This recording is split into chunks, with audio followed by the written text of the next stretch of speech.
We somehow had the guts each and every time a man do something wrong to a woman, cheating, lying, or whatsoever. That's not our case. We somehow manage to blame the woman for choosing wrong. Hello? But we do not blame the guy for faking a whole entire personality. So a lot of women find a whole lot of stress on them just because they choose the wrong partner, while the partner is not accused of anything for being a cheater or a liar. Okay, a lot of women do not leave toxic relationship because they are scared of feeling alone and scared of judgment. You watch them try to convince themselves that everything is fine. They don't care if that man cheats. They don't give a damn if this man is doing them wrong. Just you look at these women, you see a whole lot of stress. Sometimes the peace after leaving the relationship feels more terrifying because loneliness for them, it's way more than terrifying than leaving the keys they are used to with that man. People on the outside forget how mentally exhausting it is to break the pattern. So whoever stays in heaven will not feel the people who stay in hell, right? It is not weakness from them. It is comfort of familiarity. And this is our time to know that we are never too big to fall into the same mistake as them. And it's our time to know the pattern for us not to get into it. And if we are in it, learn how to break it. So let's get into the topic of today, why many women do not leave toxic relationship. Let's get into it. Anytime I've ever found myself stuck on a man who couldn't give me the relationship I wanted or just did not want me, but I could not seem to leave him alone, it was always a self-esteem issue. Always. The ex-boyfriend that you know is no good for you, but you keep finding reasons to talk to him, talking about, oh, I left my scrunchie at your house, as if you can't get a new scrunchie. Or the guy who has been breadcrumbing you for months and not making any real effort to be with you. Men who have given you absolutely no reason to want to be with them and no reason to believe that they want to be with you, but for some reason you just can't stop trying. It's an ego thing. I met this man at the top of the year. I'm talking end of January, early February. We hit it off immediately. We exchanged numbers. We had a date planned, but we never got to go on the date. Our schedules were just super incompatible. So it never worked out. And I met him at work, and I worked with him maybe 2 times throughout the year until one day in May, he popped up with a girlfriend. I said, oh, we're done. Okay. Even though nothing even ever happened with us, him getting a girlfriend felt like a personal attack on me. My feelings were so hurt. I literally had not talked to this man in over a month at the time that he popped up with her. I hadn't even talked to him. But it really hurt. And for a good month after that, I was like, I feel like we should be together. I didn't talk to him. I don't do the side chick stuff, nothing like that. But in my head, I was still hoping dang, I feel like we should be together. And then I realized it's not about him. It's nothing about him that is just so unforgettable and irreplaceable. No, it's me. It was the fact that him wanting me would have made me feel good about myself, and him not wanting me by getting a girlfriend makes me feel like, okay, hold on.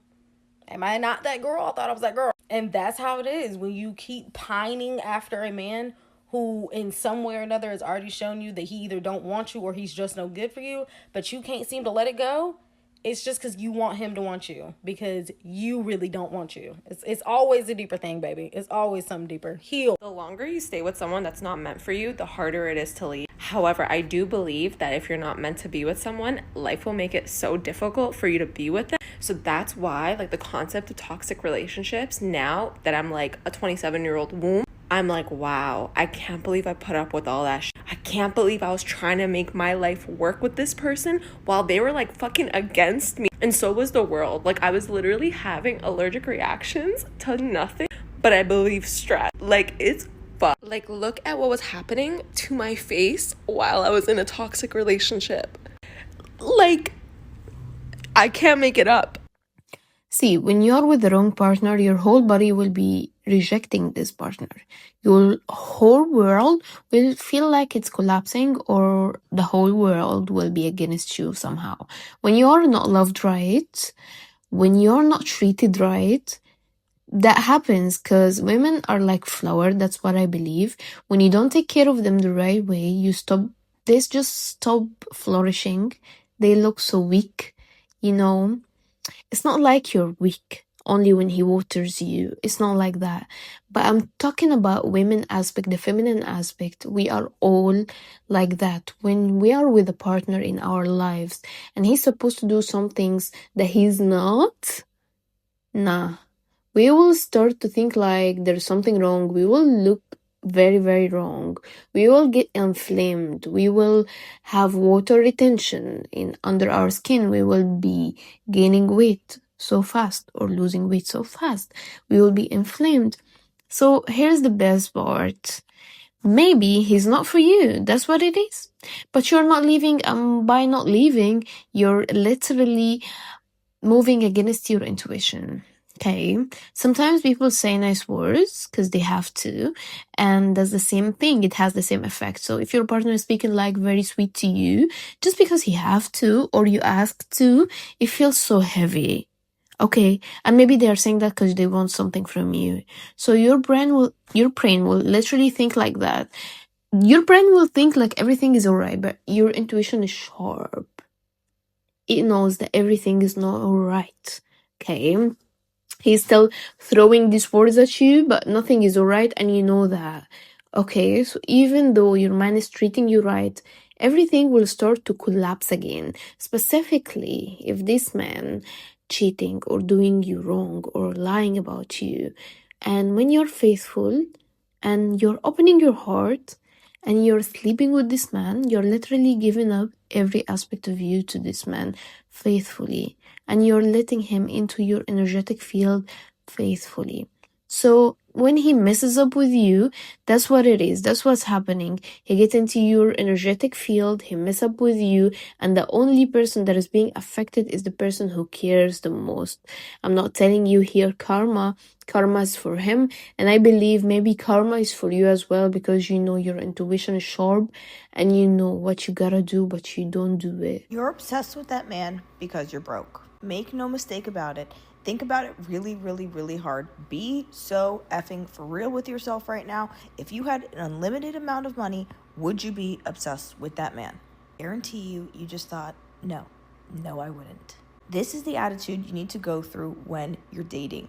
If you are dating and you are in lack, you don't have money, you are in need of something bigger than small shit that men can do for you, you should not be dating. You are only obsessed with that man because you are broke. If you worked on yourself, got your bag, had your own money, you would be like, take it or leave it. You can leave at the drop of a fucking hat. It wouldn't even matter. But because you're probably thinking, this man is my come up, this man is the way I'm going to elevate my life, which it is true, they do elevate our lives. But if you cannot do it on your own and you're relying like tooth and nail clawing onto this man because you think that he is going to elevate your life in a way that you possibly could not, you're doing it wrong. He has all the power over you and he knows it. Work on your money, then work on dating. It is a step-by-step process. I do not care what you're saying. It is true. You are obsessed because you're broke. That is it. That thing goes for rich men and poor men. Because if you're with a rich man because he's providing for you, then you cannot provide for yourself and you're with him for the money only. But if you are with him for the love and you're just, yes, you have standards and everything, then you have no business watching this video. But, well, if you're with a rich guy, just because he's providing, I want you right now to try to take some money, open an LLC for that guy when he leave, or plan your exit. Because, you know what? You deserve to be the rich guy yourself. And if you're with a poor guy and you be telling yourself because the sex is good or he's treating me right, hey, now you're putting finances with love, which they cannot mix. Like, we can literally mix no business with no emotion, right? We cannot eat love, we cannot breathe love, you know what I'm saying? We just cannot go to the store, give them just a little bit of love so they could give us the groceries for the week, okay? So you cannot mix both together. Not because he's treating you right. Now you believe that the rich guy cannot treat you right. What I believe in, if you're not where you are, where you want to be financially, you need to be focusing just on that and put dating on the side. Even though you're in relationship right now, you cannot go out of the relationship because mortgage and stuff. I want you to plan your own exit. Plan your exit and don't tell nobody your exit. Get yourself money, plan your exit, get yourself on your feet, because you don't know if that man gonna cheat on you, what's gonna happen. Maybe he didn't wife you up, who knows. This man is not wifing you up, you're just his girlfriend. If he goes to the hospital and died or something, you have no business taking care of the money he's leaving behind. You just wasted all of these years on him for nothing. So you better right now take care of yourself and plan your own exit for your children at least, and for the love of your own yourself. The reason you can't let that man go is because you've done more for him than he's done for you. Let me say it again. The reason you can't let that man go is because you have done more for him than he's done for you. Because if you were actually basking in your feminine the way that you were supposed to have done from the beginning, you wouldn't feel so robbed of time if you guys broke up right now. So now you can't let him go, because now you would not have a return on your investment. Believe it or not, you're not that in love with him. You're not that attached to him. You just don't want to take a loss. That's the truth. When I came to that conclusion when I was with somebody in my past, that really changed my life. And whenever I say that to somebody who's going through it, they be like, that's true. Like, I've invested 4 years, 8 years of my life into this man. I don't want to just throw it down the drain. When you are actually with a man that's an asset, no time spent with him is a waste of time, even if you guys don't work out. Even if you guys don't work out, it was not a waste of time. You only feel like you wasted time with people when you have done more for them than they have done for you. Men can spend $1 million on you, and y'all can break up today, and he can go make 10 million. You can invest 10 years of your life into a man, and he can leave you today, and you can't get those 10 years back. I don't know. Just something to think about. I have the urge to say something here. A lot of men are thinking kind of the same. They be thinking if a man is just invested in you, they will be thinking like, why should I give up on her? It's just, he would rather go ahead and cheat on you in silence rather than giving up on you because he invested his time, his energy, his money on you. Like, he be buying you for you some stuff and he be thinking, oh, okay, I bought for her this and that and third. No, I wouldn't be losing that just because I want to cheat and my DICK want to have some fun outside. So we literally don't think like that. We think like, if I invested in this man, if I made him look the way he is, if I change his mindset, if I made him reach this where he want to be in society, if I wasted all these years on him, I wouldn't be able to leave him. No, hell to the hell, nah. You can of course leave him because the universe sees each and every penny you put up to the universe. Means each energetic currency you put out to the universe, it comes back to you doubled and trebled. It's not your business taking care of somebody who's not treating you well. That's the easiest way to get a karma. You know, as a single girl who's been dating for the past 2 years, I have reached the conclusion that the math is mathing when it comes to why these girls stay in their toxic relationships. Because there are so many different types of toxic men out there. And I, too, would rather only deal with one toxic man than constantly be subjected to different flavors and intensity of toxicity with different men. Because dating is not even dating for me anymore right now. Dating is like a toxicity taste test right now. Dating is like, that's a little salty. Okay, let me try again. Sour. I've tried that before. Yeah, didn't like it last time either. Yeah, no, I'm good off that one. Ooh, that's spicy. I need some water. That's what dating is right now. And most of these guys don't even make it past the first date before I cut them off, but then I'm like, should I have just not cut them off? Should I have just chosen to settle for that level of toxicity and then it's me and my toxic king locked in for life? At this point, I'm starting to think that the girls who are in toxic relationships have it all figured out. That math makes perfect sense to me. It makes perfect sense why you would want to deal with one toxic man rather than go through trial and error with 100, 200, 300 different levels of toxicity and then you're like traumatized over and over and over again and still single. Let me tell you one of the most common reasons why some women stay in toxic relationships. If you're busy, please save this video because you're gonna want to hear this. Number 7, there's a gradual erosion of their boundaries. You see, toxic relationships do not just happen overnight. Most relationships usually start off with kindness, charm, and affection. And the shift into harmful behavior is usually very slow and very sneaky. In fact, it is one of the most subtle and dangerous ways for a woman to end up in a toxic relationship. She won't even know what's happening until it's too late. You know the experiment with a frog in boiling water? If you take a frog and you drop it into a pot of hot boiling water, the frog will jump out immediately. But if you put a frog in a pot of cold water and you put that pot on a slow boil, the frog will not even notice the temperature change. And then it will be. That's what usually happens in toxic relationships. Most times it starts off very calm, very loving.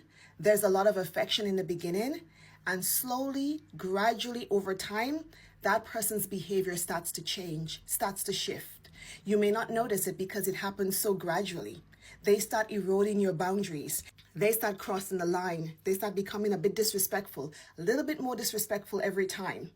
You forgive them the first time, you forgive them the second time, and before you know it, you have normalized dysfunction in your home. You have normalized dysfunction in your relationship because it started so gradually. That person does not switch up on you overnight. It starts very slowly. And before the woman realizes, she's now tolerating behavior that she would have never tolerated. A lot of women find themselves making excuses for disrespect.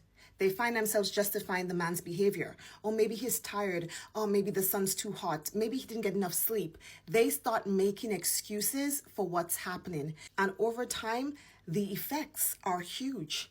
Eventually, their health, their safety, and their finances are in shambles. This is just a reminder that if someone's behavior makes you feel unsafe, unworthy, and unloved, that's a red flag. The sooner you start to create exit strategies to get out of that situation, the better. Because over time, this person will eventually break you. 5, 10, 15 years later, you will look back and you will regret the time you wasted with someone who was controlling, disrespectful, unkind, and emotionally immature. If you've missed the other 6 parts of this video, please click the link in the playlist to see the full breakdown.